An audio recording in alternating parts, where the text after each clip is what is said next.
Daawada dadkan caraysan ma ahan dad banaanbaxaya. Daawada dadkani waa taageerayaasha kooxda PSG, kuwa oo dabaaldegaya, balse waxa ay ka baxeen xeyndaabka dabaaldega ilaa ay booliiska gaarsiiyeen heer ay soo farageliyaan. Haddaba dhacdadan ayaan ku eegi doonaa muuqaalkeena maanta. Maalmihii ugu dambeeyay waxaa finalka wada ciyaaray labada koox ee kala ah PSG iyo Arsenal, kuwa oo soo bandhigay ciyaar aad u adkeyd ilaa ay markii dambe isla gaareen penalty.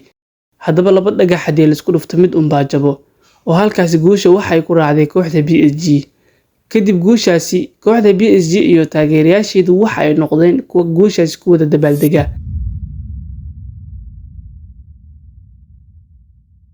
Hase ahaatee taageerayaasha PSG ayaa ka baxay xeyndaabka dabaaldega oo waxay dabaaldegaasi u bedeleen mid qalalaaso badan wata.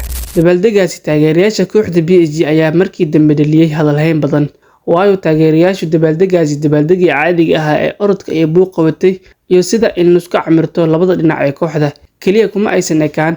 Taageerayaashani waxa ay bilaabeen inay u dhaqmaan sidii dad banaanbaxaya oo kale. Taageerayaashani ayaa u bedelay dabaaldegii ugu yaabka badnaa, waayo taageerayaasha kooxda PSG dabaaldeg kaliya kuma aysan ekaan, waxa ay ahaayeen kuwa gubaya gawaarida, mootooyinka. Sidoo kale waxay bilaabeen in ay burburiyaan goobaha la fadhiisto ee ku yaala wadooyinka sida goobaha basaska lagu sugo. Arrintaas ayaa gebi ahaanba ka yaabisay caalamka.